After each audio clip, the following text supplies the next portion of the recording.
大局啦。沙灘咧，大家如果想知道去邊咧，不妨留翻個言咧，可能轉頭會有人話翻俾你聽。或者佢會覆我哋 message。係啊，唔出奇啊。咁啊，今次介紹下兩位拍檔先啦。中間嗰位美女，喂，頭先有人已經留言咯喎。係。睡衣姐姐，我今日係中間嘅女仔，所以我叫中女啦。咁我哋個嬲字陣營。哦，嗰啲都喺中間嗰度出嚟嘅。係咯，唔知佢啦，唔知佢諗住點樣整啦。係唔知點樣做。咁左邊嗰位男士咧？男士就係 Bunny 啦。大家如果有翻過，唔係翻過，大家有去過馬場嘅話，都可能咧都有見過我喺馬場出現嘅。大家好。係啦，咁啊復活節啦，咁所以我哋都會有隻兔仔喺度啦。咁啊兔先生，OK，同埋阿楊興堂。你好啊，興堂啊，一隻兔一隻羊。係，咁佢係。我係咩啊？真係唔知。我係嗰條草啊！通常呢啲小雞啊、復活蛋咧，有條草噶嘛。哦，嗰條絲帶。陣間揾佢影相啊！好，我哋翻返去正題先啊。Bunny啊，頭先你好想講話咩？啱啱個星期一咧都發生咗一啲即係墮馬嘅意外。係喎。咁你係咪現場望得到嗰個情況係點？我都見到㗎，因為其實本身咧嗰日嘅賽事咧，本身我自己揀咗嗰隻叫做流鶯，唔係飛鶯。其實我自己揀咗佢嘅，因為佢上一場都唔錯，咁我都好留意佢走勢。但係咧，去到差唔多喺呢一個嘅即係體育園灣嘅時候，入到直路之前咧，其實見隻馬開始墮退。咁啊，其實都見到，咦係咪隻馬有事咧咁樣？咁啊冇耐入到直路頭就碌落嚟啦。咁其實嗰下咧千鈞一髮，我覺得大家見到都幾驚㗎。驚啊！因為跟得前邊走啊嘛，就飛到4、5位後邊，喂一個保齡球後邊啲馬收唔切㗎嘛，咁近。所以其實我又覺得其實嗰隻馬都唔好講啦，因為都已經係啦 RIP 咗啦。咁因為見到如果大家睇條直路片咧，一跌咗落嚟之後，你見到隻馬隻腳係真係揈下揈下。佢係嗰個腳蹄下面嗰節咧已經好明顯係斷咗，咁咪真係好不幸啦！即場就要拍一拍。有啲人問咧，點解隻馬咧，就算係即係就算唔係跛都好咧，唔係即係咁樣斷發咧，係咪冇得醫嘅咧？咁我以前咧就即係騎馬嘅，咁我就啲師傅又講過一句叫做金句，佢就話前是命，後是病啊。咁即係前腳咧係馬嘅命啊，總之馬一壞前腳嘅話咧，基本上冇得醫。但係壞後腳嘅話咧，都仲勉強都可以醫到。長知識啦，我哋又知多一樣嘢。係啊。咁啊，知識一定唔夠。之後好似又有阿毛顯東又墮馬。嗰場就好奇怪喎。唔係嗰場就我哋講翻飛鶯嗰場啦，咁啊累及咗一個其餘兩個騎師嘅，咁啊仲有羅利亞啦，咁啊同埋咧仲有何澤堯啦，係啦，咁啊田泰安就冇事啦，當日已經可以繼續作賽啦。咁啊何澤堯咧，其實應該個傷勢比較輕啲嘅，皮外傷嚟嘅啫。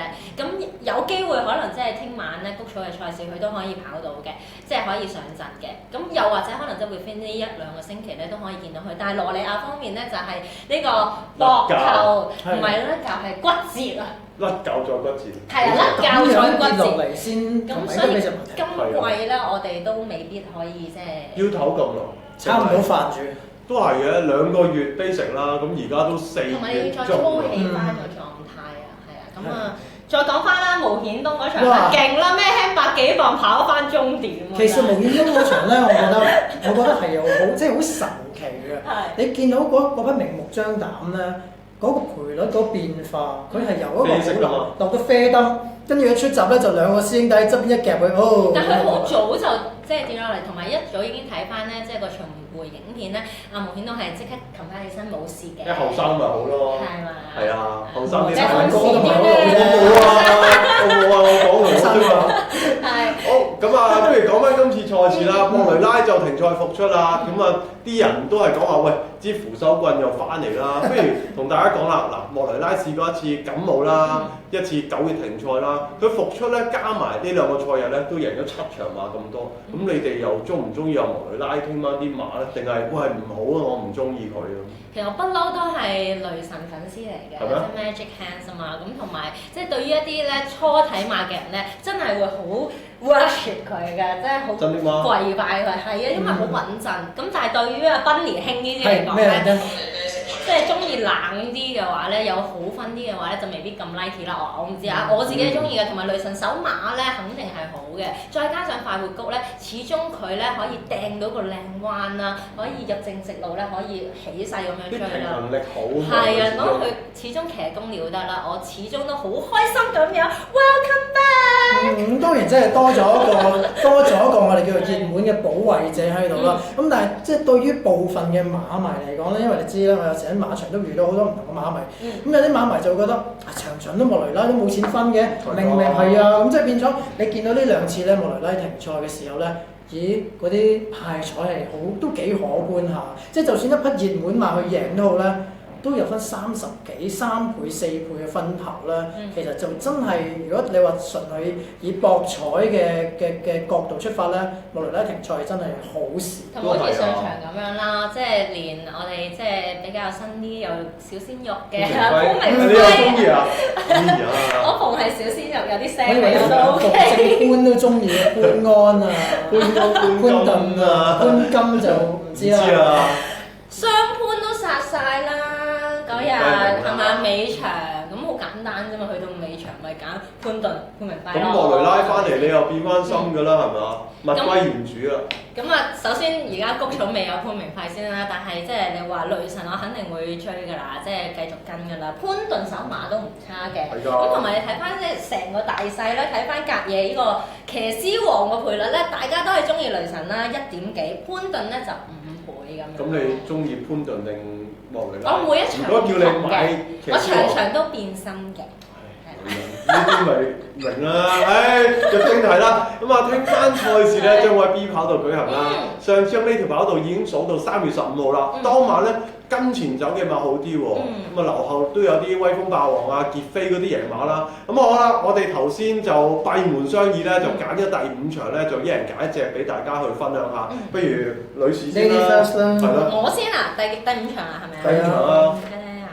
佢頭先圈咗好多隻睇到。係啦，因為第5場咧，frankly 啊，真係冇乜邊隻特別好中意啊。咁就細粒擺。唔中意啦。1、2、3、4我都 OK 嚇。咁但係你話真係要揀一隻咧，咁就睇個賠率比較吸引啲㗎啦，好嘛？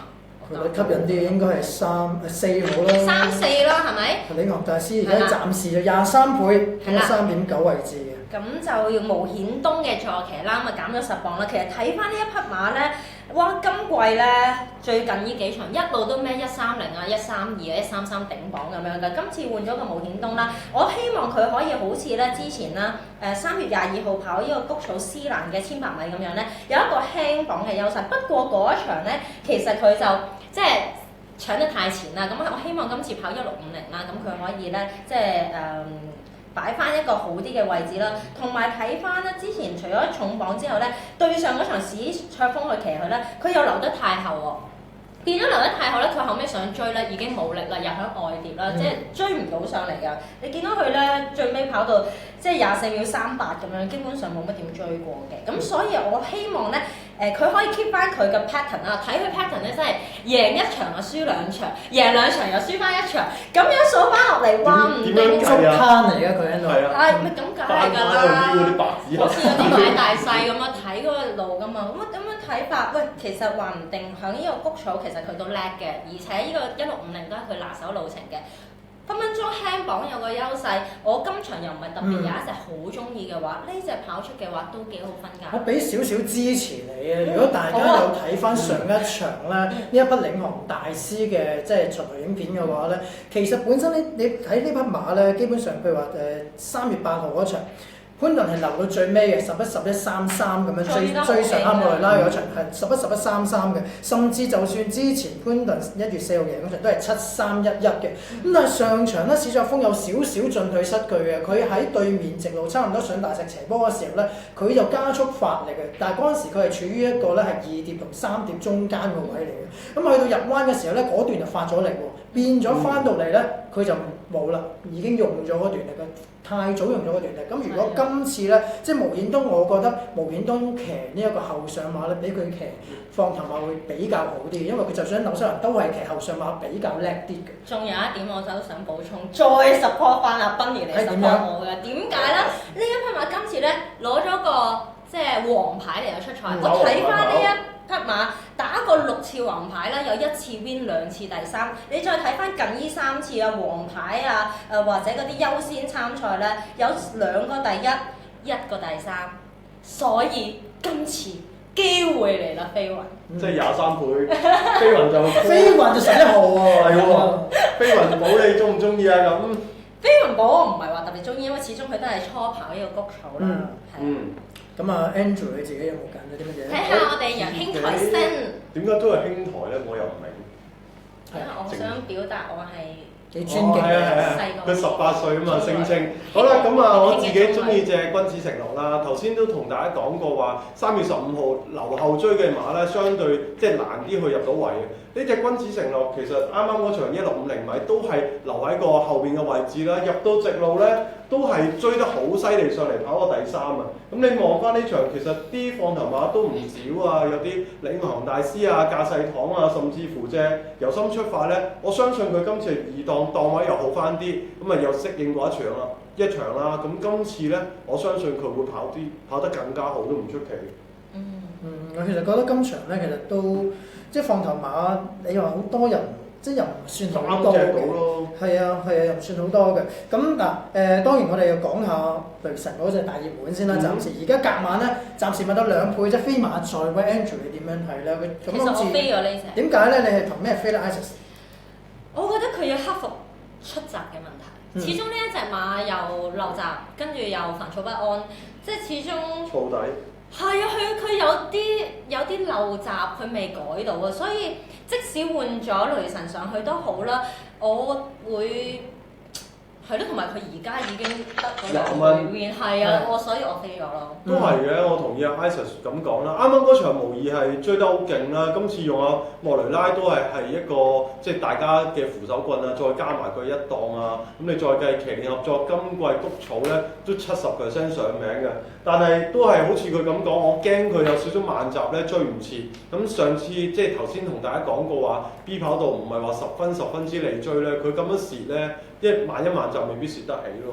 同埋就嗱，不過我就睇過佢有課試閘啦，咁啊，嗰課試閘都真係追得好勁嘅。不過俾多個少少數據大家，其實咧雖然你匹馬咧今季嚟講咧，只係出咗第5次出賽，都好新嘅馬啦，上季出咗3次啦嚇。咁但係試過谷草咧，呢個1650係唔得嘅，係追唔切上嚟嘅。反而佢谷草1800咧就 OK 入到第2嘅，咁所以就即係會唔會1650都係略嫌短少少咧？咁呢個值得大家商榷。始終呢個路程真係暫時未有個根據啊，咁所以大家小心啲2倍嘅呢匹大熱門啦。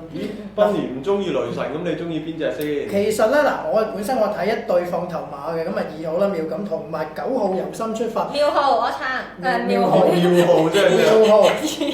2號妙錦我撐。但係妙錦咧，如果大家熟悉即係或者聽過我喺喺呢個 Racing Broker 嘅一段嘅片咧，都會知道我係唔中意買呢一個唔親去參與嘅高伯新馬房嘅馬嘅，即係你會覺得呢個馬房係即係硬係永遠好似爭少少咁樣，就好似上個禮拜即係文鼎高峰啦，文鼎高峰或者康樂神駒嗱，我唯一有參與咧，上個星期就康樂神駒拎佢做膽咁就 Q 膽就中咗嘅年齡啦，好似星期一頭場新馬咁，其實贏得嘅都臨尾俾人臨尾都俾人鋸嘅，咁你話可想而知高伯新呢個馬呢位練馬師又真係幾冇運咧，幾欠運咧，咁同埋咧即係妙錦130啦，咁我覺得嗱，倒不如我就睇蔣嘉琪啦。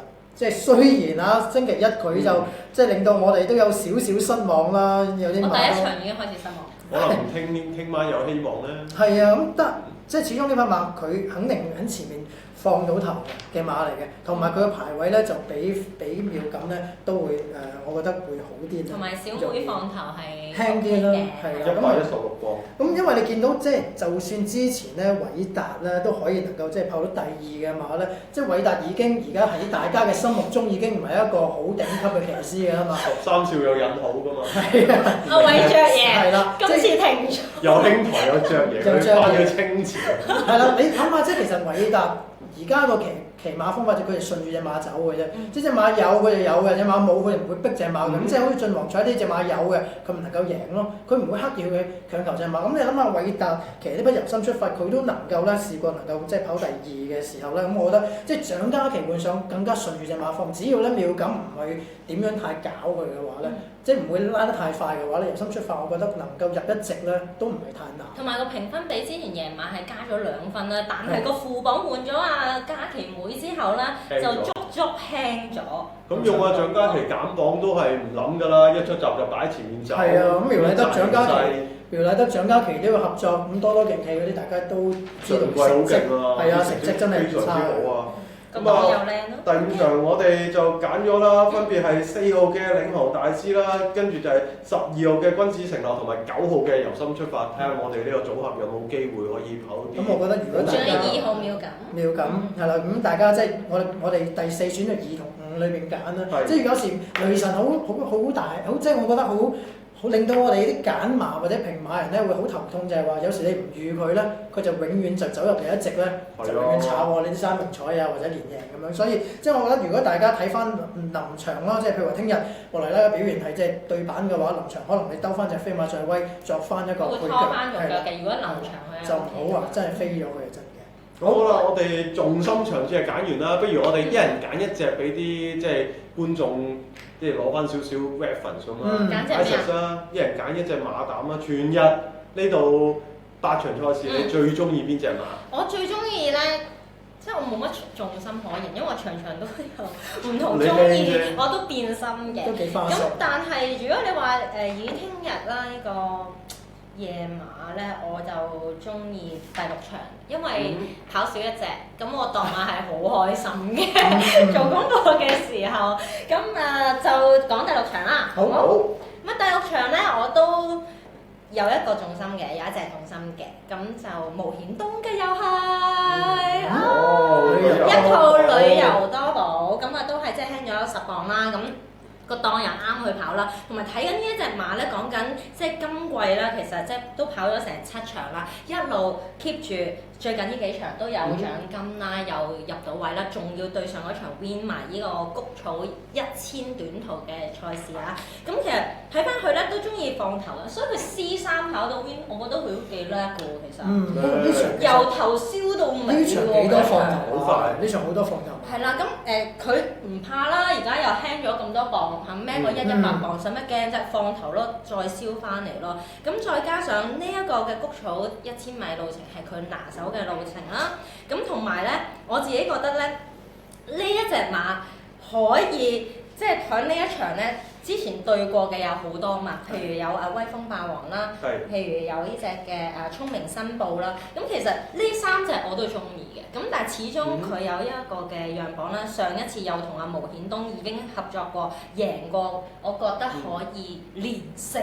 上年都係咁啦，一有表現就打搭幾場好啦。即刻俾佢打搭。咁呢場驚唔驚話多馬一齊走，令到佢唔夠氣咁樣啊？定係上場已經試過咁樣贏呢場 sure win 啊？覺得？我總之咧嗱，佢嗰幾隻鬥過嗰幾隻咧，我都好睇好嘅。我覺得因為嗰場其實贏贏得靚啦，同埋都辛苦嘅喎，啲馬跑得嚇，好快嘅喎，好難做。不過嗰日咧就普遍都離前領嘅。係啦，普遍離前領，因為C+3啊嘛。嗰晚就算連早幾場嘅競進時代都係同埋辣椒都喺前面放咗翻嚟咧，後邊啲馬係追唔到嘅。所以嗰日係偏向於放頭啦。咁今次嚟講嗱，有線路城區裏邊咧，咁嗱旅遊多寶我只係擔心少少，因為佢9檔啦，佢要 cut 埋嚟。線路城區一定喺裏邊壓住佢個位㗎啦。咁啊係啦，睇下佢點樣。睇下佢點樣處理啦，無險東就都係啦。咁呢場快馬都有嘅，西域猴王啦，同隻線路神區啦，睇下旅遊多寶今次個9檔有冇機會好快。甚至合作愉快都有權跟上。係啊，呢隻陣間有人問。合作愉快我都有睇嘅，咁但係咧，我又覺得咧。交叉我睇到。係啦，佢唔中意一點嚟嘅，同個交叉有分別。哦，點解咧？有保留。唔可以俾人知我打咗。嗰啲馬唔係我講咗出嚟啦嘛，會好 hurt 嘅嗰啲馬主。OK， 我一聽一點，咁但係咧佢同埋隻瑞士紅心我都一聽一點嘅，因為我覺得差唔多，因為兩隻馬都係咧之前有傷過啦，同埋有休息過一排嘅。咁講翻隻即係合作愉快啦。咁啊之前左前腳就不良於行啦，咁啊休息咗都差唔多大半季㗎啦，係啦。咁但係你見佢都 OK 嘅，試習又 OK 啦，健康而家又 OK 啦咁樣。咁但係重點係乜嘢咧？乜嘢？嗱，配備都換埋啦，係咪先？點解我一睇點咧？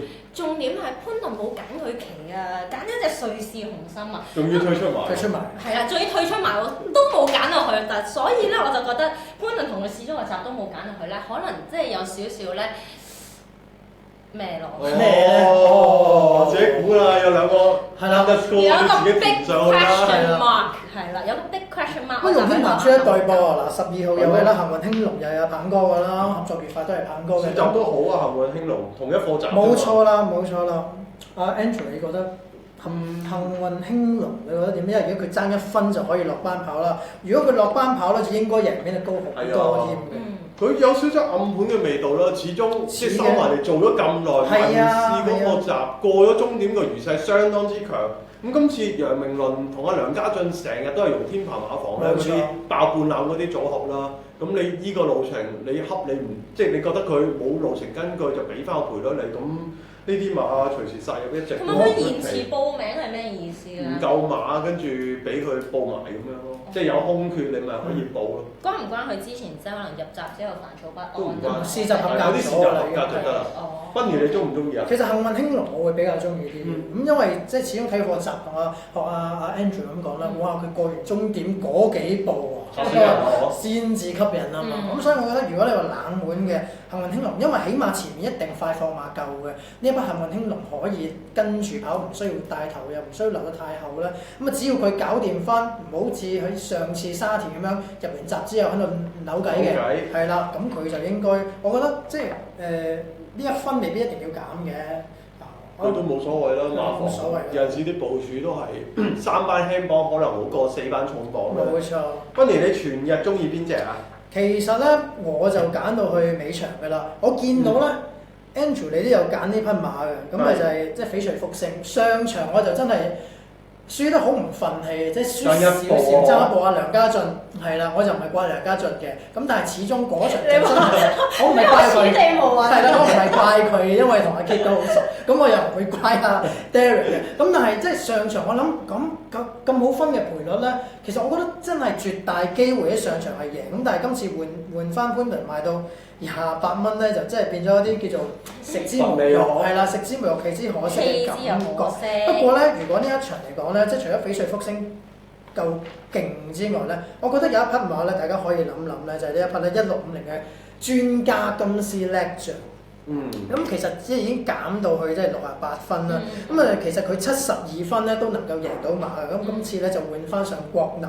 咁呢匹馬咧而家要克服咩咧？克服佢一個內檔啦，因為佢要留住跑嘅馬咧。咁佢一檔咧其實未必係咁太着數嘅。咁但係我覺得老友專長同埋國能咧，其實好多時期呢一類型嘅馬係啱國能去發揮嘅。咁我覺得即係如果你話嫌翡翠復星太熱嘅，咁金絲叻將作為即係連贏配減或者配腳嘅話，我又覺得可取嘅呢一匹馬。我都覺啊，因為呢一隻咧就快活谷咧，即係標準馬1650亦都係即係拿手本路程啦。再加上每一次個追勢咧都好吸引嘅，次咧都會係，總之咧12隻馬入面咧，佢肯定會係追咧頭3名翻嚟嗰啲最快時間。咁所以一定有交代嘅。不過咧一檔睇下點樣克服啦，睇下國人。不過佢今季跑過8場，全部都入前5名，其實個表現都好好嘅。啱啱嗰場用阿何澤堯，硬係覺得留得後少少，跟住全獎金喎。係啊，未得過前5名嘅。追落去又好似揾啲位又唔係好順咁樣，可能同我配搭有關啦。今次國能都係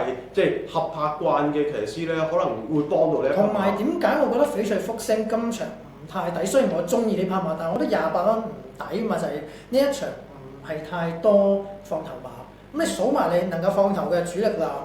咁啊，甚至勁進高飛可能會放，好家都唔會特別快。咪係啦，咁所以如果你預咗一個咁慢步速，翡翠復星嗰啲肯定係最後先追上嚟嘅，變咗好吃虧嘅呢一匹馬，比較吃虧啲。咁所以我覺得翡翠復星大家就小心啲。就寧願揀個檔位蝕嘅，都唔揀個步速因為起碼今次咧就唔一定要留到咁後咯。證明過佢咩檔都得。係啊，一檔慳住走都好啊。冇錯啦，一檔都 win 過啊，真係。冇錯啦。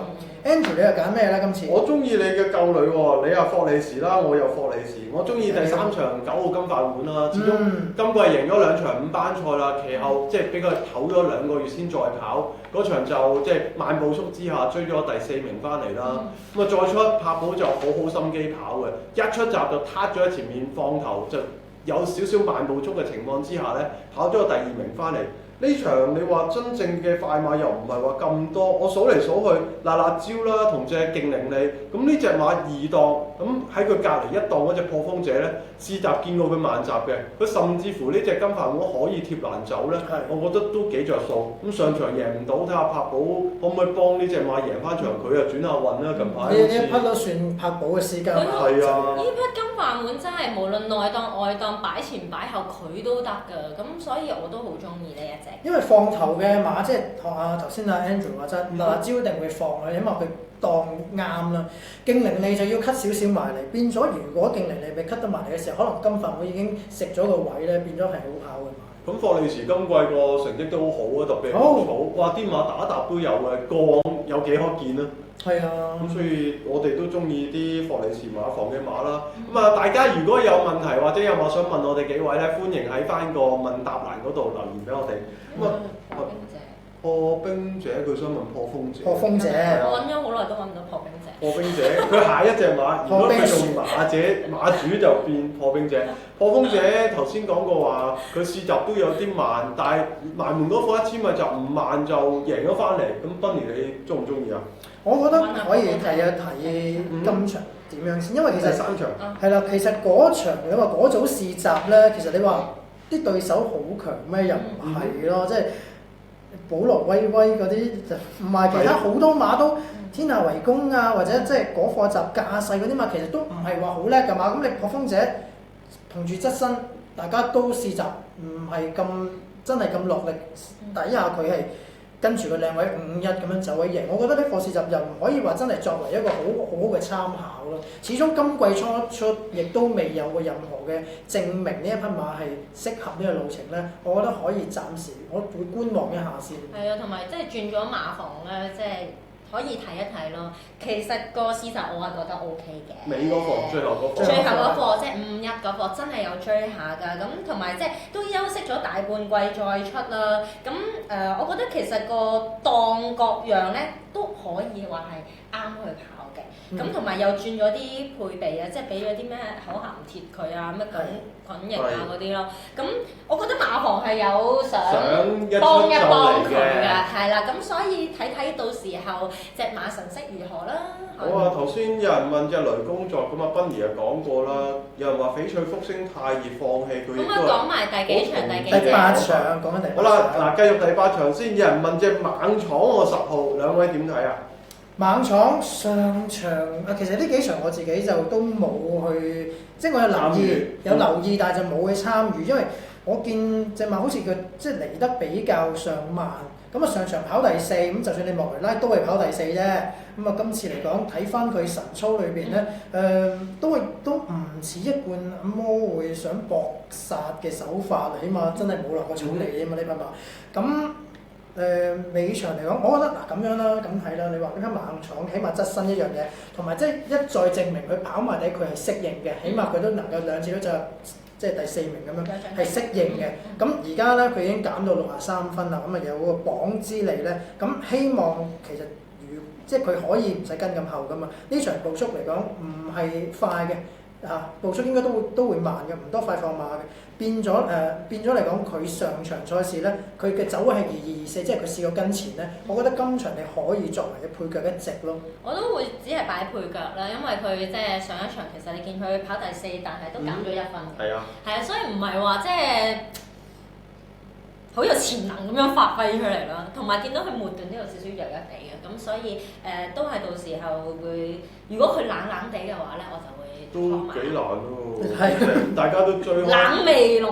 都幾難，因為佢上一場咧有少少快步速之下跑過第4名啦，咁大家都可能會對今次有憧憬，可能大家好似阿 Bunny 咁講話，呢場都唔係話咁多馬走咧，咁佢會唔會個步速慢翻，對佢又有啲優勢咧。不過大摩今季啲谷草成績好似真係爭啲啲，一般啲真係爭啲啲嘅。哇！呢隻就講完啦。咁啊下一隻咧，有人問隻自有無敵喎，第7場4號。咁我不如我講一講先啦。阿 Isis 要諗一諗點樣去講呢隻馬。咁呢隻馬近幾場都係跟下散嘅，但係上場你睇翻前邊啲馬都放得比較急啦，結果佢都唔係話輸得太遠。咁頭先即係今朝啦，有幾匹馬退出，超強快區退出咗，深慷慨退出咗，變相咧有隻實力飛區同隻補出嚟嘅及時取勝一齊走咧，我有少少擔心佢末段嗰度會弱咗啲咯，但係評分又好似減到差唔多，不如啊嘛。呢場都快嘅，快啊！你睇有君悅灣就方會慢添啦。仲有隻實力飛區咧，唔掂嘅。係啊，但係佢境況係好過之前嘅喎，即係你話。境況嘅意思係？即係檔啊、磅啊嗰啲。有前景。係啦，跟住分又減咗啊咁樣。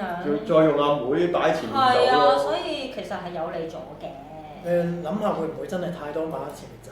係啊，同埋嘉良馬房啲中年馬咩特務飛龍啊，係啊，嗰啲6、7歲好似今季唔係個狀態起得好好咯，咁紅海灣嗰啲都即係輸得比較遠添。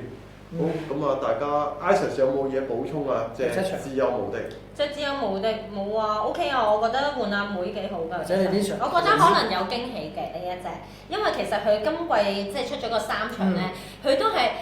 爭啲又末段冇乜力，跟住又冇乜灌注力，咁所以睇下會唔會換咗阿妹，可能即係幫得到個檔又內檔翻少少，唔使咁外檔，咁佢快放翻嚟睇下有冇。不過呢場咧，我自己會留意匹馬，就我覺得好翻少少啊，及時取勝啦，好翻上場已經見佢開始回勇翻嘅狀態。咁其實喺上場之前佢有課試閘係贏偏嘅咧，其實個課閘好勁㗎。咁啊上場可能都俾佢呢匹馬即係跑翻一場，溫翻先啦，係啊，咁始終老實講，呢一匹馬都係谷草千二嘅能手嚟㗎嘛。咁啊即係而家嚟到又唔可以話淪落到咁嚟到即係減分減到嚟翻呢個分數啦，呢個分區啦，我覺得其實佢有啲着數。咁都啱嘅，睇下有冇機會，即係成日有啲馬後備補出咧，會跑得好嘅。其實而家都唔係好緊要，因為啲馬跑得咁密嘅時候咧，其實根本上可能佢後備，但係其實本身佢啱啱都係上個禮拜跑完啫嘛，即係唔需要話太擔心為佢後備補出喎，會唔會冇做功夫啊咁樣？我好中意睇啲後備補出嘅馬嘅。點解咧？因為殺晒定係？我覺得有啲運嘅，咁都俾佢出到。都係啊！呢場後備2嗰隻一馬當先都出埋嚟，更加好運喎。咁跟住有人問隻強中堅，兩位點睇啊？12檔喎今次。強中堅。第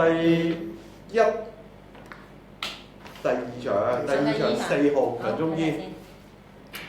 莫雷拉12檔。咁啊，即係前一場貼欄慳晒位都跑過第4名咧，我覺得好似隻馬有少少退步，同佢季初速銳一擊嗰場跑過第2名咧，都好似有少少出入。今次雖然你話用阿莫雷拉啦，但係12檔喂難跑啲啩，佢沿途呢場都有啲馬會走啦，勁進盲區，即係好性格、吉利高嗰啲會走，咁佢12檔cut唔cut到埋嚟咧？佢前速又唔係好夠快。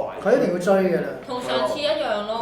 佢呢匹馬都成日抽啲外檔嘅，上場12檔，咁啊就算之前莫雷拉騎過嘅，咁都唔係。俾個內檔佢啦。俾個內檔佢嘅，再之前嗰啲都係12檔啊、14檔啊，即係呢匹馬好似咩咧？好似我成日諗起嘅阿顧東尼另外一匹咧就非常堅，成個都抽外檔嘅喎。強中堅 VS 非常堅，啲外檔啲堅叔成日都抽外檔，真係冇辦法。但係你見到佢，即係其實佢神操嚟講，佢真係好平常啊，做功夫游水啊、踱步都係即係維持住佢嘅狀態，都冇乜話點樣做過功夫。咁老實講咧，隻5班馬去到呢啲情況嚟講。即係你盡可能佢都係揾莫雷拉嘅，因為始終呢一匹馬你話今季你話未交代咩？佢又唔係啦，佢今季都已經即係有入過第2，但係始終未 win 啦。咁我覺得即係李爾達都係求緊 win 嘅馬嘅。咁鬥志我唔會懷疑咯。咁但係你話形勢就唔就佢咧？咁啊好似 Andrew 咁所講啦，形勢可能未必真係太就佢真嘅。都係啊 ，Isis 中唔中意啊？我覺得佢會攰啊。會攰，因為年紀比較大。因為因為9歲抽個12檔幾堅都冇用啦，係咪先？都明嘅，馬咩嚟啫嗰個就。有人又問喎，就係呢場啊，隻3號心中有線啊，今次一檔喂講完最出，講最入呢隻心中有線，你又點睇啊？Isis 講先啦，不如。咁我覺得一檔其實好啱佢跑啦，咁再加上即係同潘頓咧之前都合作過㗎啦，咁啊亦都咧有 win 過嘅，咁呢匹馬亦都係即係谷草咧好明顯咧係啱佢跑好多嘅，咁再加上其實你睇翻佢之前咧。即係話跑到入位置啊，係啊，或者第一啊咁樣 win 到翻嚟啦。其實佢都走位又 OK， 係咪？即係又追得下，又 keep 到，咁所以今次個一檔會輕鬆好多。靚啊！呢個檔好嘅嚇。即係 Isis 覺得呢隻馬能跟能鬥，咁都啱嘅。頭先講過咁多放頭馬，你掟住一條欄，由得你前面嗰紮馬扯乾咗，咁入到直路，咁睇下有冇位可以移到上嚟咯。佢係呢一檔真係幫晒佢。咁除咗你話即係競進皇駒會放，另外會放㗎嘛，紅太陽就喺外檔㗎嘛。係。咁1650外檔真係好蝕底㗎嘛，即係冇耐就過終點轉彎咁樣。咁變咗心中有時跟住個內檔係其實好跑嘅。我會覺得係啱，即係啱佢發揮。強中堅我哋就唔中意啦，強中堅就冇甩咯。掟住喺條欄嗰度，始終就着數啲嘅。呢場有匹馬都我覺得可以即係留意一下咧，就係通勝。呢場好，通勝點解咧？咦，你第一時間話你真係好喎，咁你又講下你嘅觀點先。我一聽一點。哇！泥地啱啱嗰場14檔留後轉大彎，追得近，冇錯啦。今次用翻田泰安再重大個開篷眼罩，都係一個好嘅配備。即係其實我見到呢一匹馬，你話佢即係狀態或者近況啦，佢係好咗好耐㗎啦，即係唔係話最近呢2場先好，一路好，但係始終佢成日都跑嗰啲咧就即係好似上次咁樣跑田泥啦，咁變咗就好似唔係好啱腳法咁樣，都係一貫方家柏啊，或者啲唔係好啱路程啊，減下分啊咁樣嘅感覺啊。呢隻通勝我就寫咗咧 pay special attention 嘅。即係咩啊？我以為你寫吉定係咩？啲通勝係入邊係咁㗎嘛 PSA 點解咧？啲通勝裏邊係寫兒童記嘅啫。因為咧我都有留意佢即係上場啦，即係個1650嘅泥地啦，咁其實真係唔錯嘅，即係見到佢。同埋咧之前你覺得喂一路隻馬冇乜料到咁樣喎，即係過咗咯。係啊，同埋因為佢跑到即係氣管有血啊嘛，咁所以健康係有些少問題嘅，所以你就 feel 到啦。佢自從氣管出現有多血之後咧，開始退步啦，開始走樣啦，灌注力不足啦。但係自從上一場泥地之後咧，係 feel 到隻馬咧似樣啦，翻嚟啦，回魂啦，跟住似樣之後即刻翻嚟贏馬路程，所以似係通勝都話佢會去嘅。當然啦，蔡百麗嗰個 pay special attention。呢場好多人問啊，仲有人問隻12號嘅競進皇駒，吳定強馬房近排好似成日跑第2咁樣喎。啱銘記心中啦好似搏嚟搏去都爭咁啲甩咁喎，呢隻有冇甩啊？佢就自己放㗎啦，肯定即係冇馬燒佢，好似頭先個所講咁樣。能夠放頭嘅馬，紅太陽11檔又真係會cut埋嚟難。佢2檔心中有線應該唔夠佢快，佢可以快過心中有線。咁我哋香港大圖理大梁銘，咁即係其實係咁。其實睇翻佢即係近績嚟講咧，你話上場跑得曳啲係咁上場又放唔出咁樣，又12檔咁，再前一場都係跑第6，因為佢都13檔。咁呢隻馬要真係好睇形勢，今次翻個2檔俾佢啦，咁亦都最輕磅。我覺得佢唔多快放馬嘅情況之下咧，我會預呢隻馬喺3甲會預1隻。佢放頭梯有冇機會賺到個形勢咯？只要佢唔放得快得。上季嗰啲元豐帶忽然間增程去即係泥地1650，大家覺得可能佢唔到嘅都可以捱得到嘅。呢個馬房喂，而家個分都減到有少少都過咗龍啦。過龍啦。係啊，睇下有冇機會幫得到佢啦。Isis，你頭先問我嗰隻。好保守啊呢隻！如果佢跑短途，我會開心啲。好啦，問另外一隻，你頭先問嗰隻際月高峰第4場點睇啊？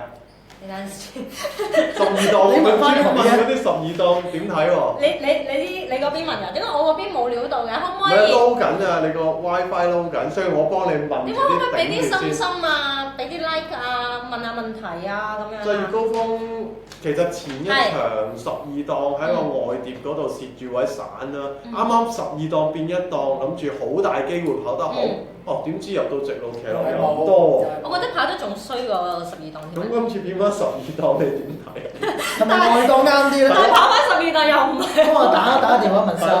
我轉頭打。阿 Lun Lun 可能有睇咧 ，Lun Lun，因為我 Facebook 有佢噶嘛，可能佢有睇咧。咁你點啊？呢隻中唔中意啊？抽翻12檔咧，我係覺得唔係幾好嘅。但係佢上一次一檔，我又覺得冇真係好把握機會咁樣去即係發揮啦。慳晒㗎。咁但係今次咧，我都見到即係佢配備上面咧都有改變喎，即係連啲交叉鼻箍都俾埋佢嘅喎，即係一路都幫緊呢一隻側身馬嘅。話唔定有驚喜㗎，其實，因為佢12檔都唔係話未跑過啊，之前都跑過，12、13都跑過，係啊，都近㗎，都有追勢㗎，咁所以我覺得只要發揮得好啲，話唔定楊明文又有馬可以跑到咧，翻埋嚟咧。呢場其實你話都幾均勢嘅，係啊，又多馬搶啊！你話呢場你話真係能夠揀到重心嘅馬，其實真係唔多嘅。本身八心之王我幾中意，但係你睇上場莫雷拉咁嘅。不過上場話可以咁講，上場你見到莫雷拉呢匹馬嘅賠率去到後尾大熱門大38蚊，你都知有啲落尾㗎啦。咁啊，今次黃漢南22倍，我又覺得其實馬上次係咪初戴眼就令佢反而更加好咧？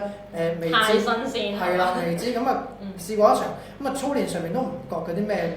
即係拗教嘅都正常嘅，咁啊今次嚟講其實對手真係唔叻嘅呢場馬，咁啊八心之王，我覺得如果你話遇冷嘅一隻咧，可以遇呢一匹咯。好，導演圈，我哋問埋最後一題啦。咁快嘅？呢個咧已經喺6點鐘人問，佢問嘅第2場啊，又係第2場喎。好。嗰隻2號啊，盛世東方，兩位點睇啊？點啊？一隻點啊？冇嘢，你唔使揞住啦，我都睇咗啦，你又指叫我睇又揞住。佢都減分減咗幾多㗎？52分減到而家36。咁啊上場賽事嚟講咧，佢就原來冇乜嘢睇嘅，咁啊又係原來喺尾咧，咁啊後即係最尾追分幾步上嚟跑第9。咁啊反而前一場咧，但係上一場係跑沙田啦，咁啊前一場跑谷草呢個1800咧，咁啊留喺中間啦，咁啊最尾翻上跑第4。睇翻佢嘅操練嚟講咧就。都係冇咩睇住，係咯。操練又冇乜嘢，真係冇咩睇住。睇翻佢之前跑，都係冇咩睇住。蘇地紅旗佢食又唔係話特別亮眼。你話佢就算跑第4嗰場，即係講緊呢個谷草係前次啦嚇，谷草1800。沿途外碟想睇都冇嘢睇，唔係啊，蝕住咯，俾你睇到個蝕啊，好慘啊！即係 so far 真係冇乜嘢可以睇。會唔會佢1800好啲？因為佢之前沙田或者甚至佢谷草1650咧，佢係表現比較差嘅。但係上場前一場1800咧，佢能夠跑第4，會唔會佢更加長啲會好啲咧？都係慢嘅。我係覺得佢降咗班去5班都冇一個好亮眼嘅表現，咁所以呢一度咧，我係有少少即係諗住或者睇一睇佢係啦。神操其實有少少嘢睇得到嘅，隻馬嗰啲顏色都仲係淡茂茂，即係啲馬通常有狀態，啲馬慢慢濃啲色，啲光澤啊，冇嘅喎，打落去乜都冇，淡茂茂嘅。咁我上一場都好失望啦，跟嗰啲位都冇乜特別挑。係咪上場跟咗啊？跟咗啊，咪所以咪中咗都服㗎嘛。係啊，都跑得唔好，今次唔要咯。係啊，導演圈啊，即係我一睇一點都啱啦。我睇唔到，可能你剔咗咧。佢已經有圈啦，好啦，我哋今集時間差唔多啦。希望咧聽日咧，大家都可以即係憑住我哋嘅即係推介咧，能夠咧有啲好嘅收穫啦嚇。好，贏多啲啦，拜拜。